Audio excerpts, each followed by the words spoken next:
야, 이거 그냥 묻어놨다가 2배 되면 괜찮겠는데? 네가 알아본 데는 14억이라고 하지만 내가 알아본 데는 13억이라고 하는데.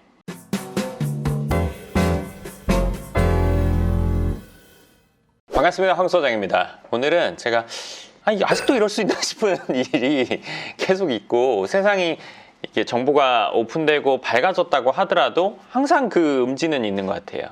그러니까 이런 얘기 들어보셨죠? 기획부동산 통해서 부동산을 사서 뭐 이도저도 안 됐다. 돈을 주고 샀는데 뭐 재산권 행사가 힘들다. 그리고 이제 기획부동산이라고 하면 이게 해외 외국에서 용어로 치면 정확한 명칭과 용어가 아니라고 이렇게 나오긴 하는데, 검색한 내용에 의하면 부동산을 이용해 마치 경제적인 이득을 많이 얻을 수 있을 것처럼 조작하여 투자자들로부터 부당한 이득을 얻는 행위를 하는 중개업자나 업체라고 돼 있어요. 좋은 의미는 아니죠. 자, 여기서 말하는 이제 기획부동산, 그쵸? 이 사람이 있고 어떤 회사가 있고 여기에는 대표와 그리고 뭐 직원들이 있겠죠. 그리고 이 기획부동산에서 뭔가를 사는 사람이 있을 거예요, 그쵸? 그러면 이 사람이 여기에서 뭔가를 사면 이득을 많이 얻을 수 있을 것처럼 여기선 얘기할 거고, 나는 그 얻을 수 있는 이익 때문에 거기 부동산을 사는 거예요. 양쪽의 입장을 한번 볼게요. 사는 사람, 뭔가 부동산 투자를 하고 싶은 사람이에요. 부동산이라고 하면 왠지 시세 차익, 잘 사면 땅은 묻어두면 5년 7년 묻어두면 괜찮을 것 같은 그런 거를 찾게 된단 말이에요, 이 사람의 입장. 그럼 이 회사는 이 사람들에게 뭔가 득이 될 것 같은 느낌을 주는 부동산을 팔아야겠죠. 그런 것들을 선정해야 돼요. 여기서는 다시 한번 얘기할게요. 이걸 제가 다시 한번 얘기하는 이유가 있어요. 여기서는 이 사람들이 득이 될 거라고 예측되는 부동산인데 득이 별로 안 되는 거를 선정해야 돼요. 왜일까요? 이득이 많이 예측되면 그 부동산은 이미 비싸죠. 득이 될 것 같다고 이 사람들은 생각하지만 실제 득이 안 돼서 싼 거를 사야 되겠죠. 싼 거를 사서 여기다 비싸게 팔아야 여긴 득이 될 거예요. 자, 제가 아까 2번 얘기했죠. 여기서 이 사람들에게 파는 부동산은 득이 될 것 같은 느낌을 주는 부동산이어야 돼요. 광어 도다리처럼 비슷해야 되겠죠.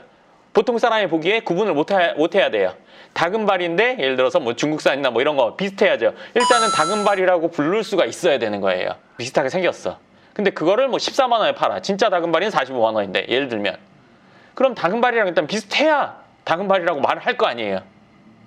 뭔 말인지 아시겠죠? 여기서 이 사람들한테 팔려고 하는 부동산은 어떤 부동산일까요? 일단 입지나 이런 거는 좀 좋을 것 같아요. 여기서 선정하는 기준은 이렇습니다.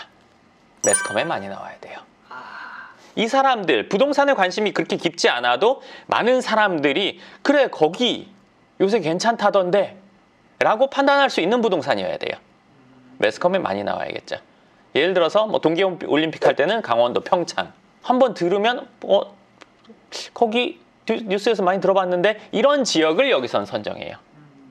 근데 정말 이슈가 되고 핵심 지역은 가격이 이미 높아졌겠죠. 그러면 이 사람들은 그걸 사서 훨씬 더 높은 가격에 팔기 어렵단 말이에요. 그건 시세를 아니까, 알아볼 수 있으니까. 근데 이 사람들이 시세 알기도 애매하고 근데 느낌은 괜찮을 것 같고, 이런 것들을 선정하는 거예요. 괜찮은 지역에 별 볼 일 없는 부동산. 개발 지역이 이렇게 있어요. 길 건너면 여긴 죽어도 안 돼. 그럼 여길 사는 거예요. 길 건너. 나중에 될 수 있다. 뭐 100년 뒤 200년 뒤 될 수도 있겠죠. 근데 절대 포함 안 되는 지역, 여기까지야 딱 끝이야. 해안선을 그려놓고 나중에 바다 물 빠지면 저 밑에까지 땅 될 수 있어, 뭐 이런 개념인 거예요. 선수들은 안 건드는 데를 이제 사요. 왕창 한 1000평 몇천 평, 적게는 조그만 땅들은 뭐 몇백 평도 사요. 그거를 사서 한 사람한테 팔까요? 여러 사람한테 팔까요? 네, 2번입니다. 네. 왜 2번일까요? 왜 한 사람한테 안 팔고 여러 사람에게 팔까요? 지분으로 여러 사람에게 파는 이유는 뭘까요? 첫 번째, 전체 땅을 샀어요. 뭐 예를 들어서 5억 주고 샀어요. 플러스 알파, 본인들이 2배 받고 판다고 치면, 그러면 10억으로 이 땅을 살 만한 사람이 많을까요? 적을까요? 쪼개서 더 비싸게 파는 거예요. 뭐 20kg 쪼개면 2,500이죠. 그럼 2,500인데 곱하기 2 해가지고 5,000에 파는 거예요. 5,000 정도 부동산에 투자할 사람들은 많거든요. 그러면 5천으로 투자할 사람 20명 찾는 거예요. 전화해서. 그러면 전화 받는 입장에서는 거기 그 지역 맞아 내가 많이 들어봤어. 그리고 거기서 설명도 여기가 뭐 어쩌고 해서 뜨고 어쩌고 그럼 가서 한번 볼까? 가서 보면 뭐 실제로 뭐 앞 근처가 어떻게 돼 있고 여기도 앞으로 그 영향을 받을 거고 이런 설명을 듣게 되겠죠. 몇 년 뒤에 뭐 2배가 된다, 3배가 된다. 그리고 5천 정도는 그 땅에는 묻어두는 거다. 이게 자산이 10억 뭐 왔다 갔다인 분들한테는 잘 먹혀요. 물론 뭐 그 아래 금액대의 자산인 분들한테도 5천 정도 여유 자금이 있는데 이거 뭐 할까 고민하는 분들 내지는 신용대출로 5천 정도 할 수 있는 기획부동산에서 쪼개서 파는 게 금액대가 3천, 5천 요 금액대예요. 거의.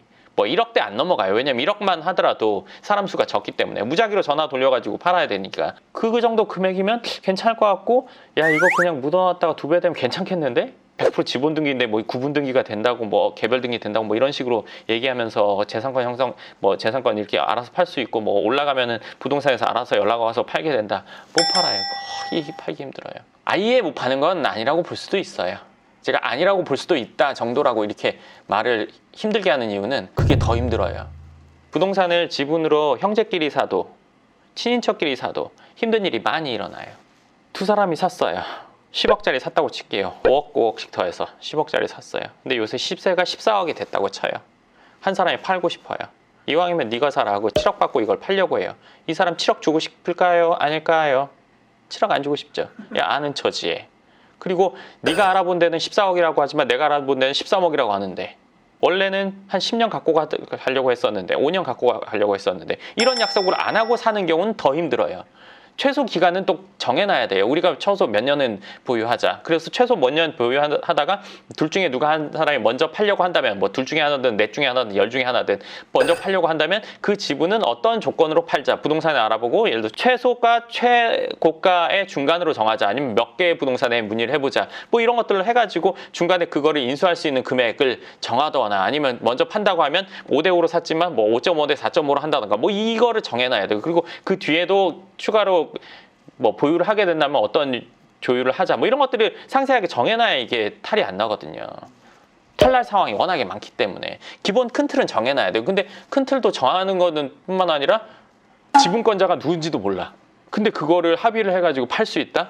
무슨 말인지 대충 감이 오시죠. 이게 어떤 정도의 어려움이냐면 우리 초등학교 시절로 돌아가 볼게요. 반장, 부반장, 요새는 회장, 부회장이라고 하잖아요. 반장 몰표 나올 수 있어요? 거의 힘들죠. 안 나오죠. 네. 그런 정도 어려움이라고 보시면 뭐 깔끔합니다. 아, 그렇기 때문에 호재 지역에 별 볼 일 없는 거. 거기다가 또 논이나 밭이에요. 그런 게 꼭. 전, 답 아니면 뭐 산이에요. 3천만 원, 5천만 원. 큰 돈이 아니라고 생각하죠. 부동산 투자 이 정도면 큰 돈은 아니니까 한번 묻어놔 볼까? 거기서도 그렇게 얘기하고. 근데 이런 방식들은 좀 많이 알려져가지고 요즘에는 거의 없지 않았나요? 그렇지 않더라고요.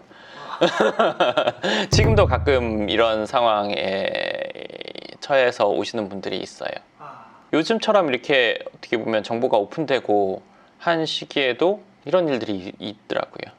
이거는 좀 더 상세히 얘기해 줘야겠다 싶어서 오늘 얘기를 하는 거고, 제가 말한 그런 요건에 내가 그런 요건에 들어간다, 이거는 100%라고 보시면 돼요. 그런 상황에 계시다면 한번 잘 생각해 보시고, 내가 그런 상황이 아니라면 내 주위에서 누군가 그런 상황이다, 더 자세히 알아보라고 하고, 내가 지금은 아닌데 나중에 그런 비슷한 게 생각났다, 그러면 이 영상 다시 한번 보시면 될 것 같아요.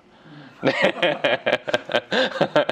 근데 이게 그쪽으로 이렇게 실제 구입하시는 분들은 이게 아닌 걸 알면서도 이렇게 워낙 말들을 잘하니까 좀 그쪽에 거기서는 팔기 위해서 되는구나. 이 얘기 저 얘기 다 하죠.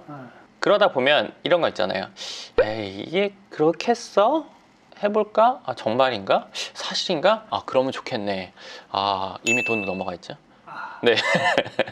부동산에서 어느 정도 알고 똑똑한 분들도 부동산에 대해서 좀 안다면 안 하겠지만, 이게 땅을 안 해본 분들이 처음에 이런 식으로 땅을 접하는 경우도 많거든요.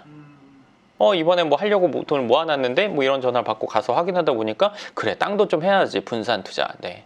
그런 건 없는데 이제 그런 게 있다 싶은 생각이 드는 시점에 그런 얘기를 듣게 된다면, 네, 제가 지금까지 이 얘기 예전에 한번 기획부동산에 대해서 좀 얘기를 한 적이 있었는데 그때는 이렇게까지는 얘기를 안 했었어요. 이 정도는 당연히 다 알겠지라고 생각했거든요. 왜냐면 과거에 TV 방송에서도 워낙에 많이 하고 그렇기 때문에 그러더라도 계속 이런 일이 있는 걸 보고 아 이거는 좀 더 상세하게 얘기해 줘야겠다 싶어서 오늘 방송하게 됐습니다. 그럼 이번 영상 여기까지 하고요. 궁금하신 부분 댓글 쓰시면 제가 댓글이 충분히 많아지면 그 댓글 보고 만약에 두 번째 영상 찍을 만한 내용들이 있다면 그거에 대한 답변 영상을 한번 올리도록 하겠습니다.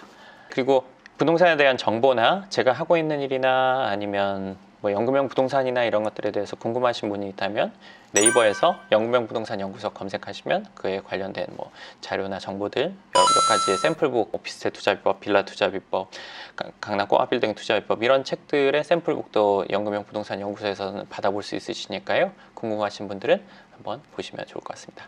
감사합니다.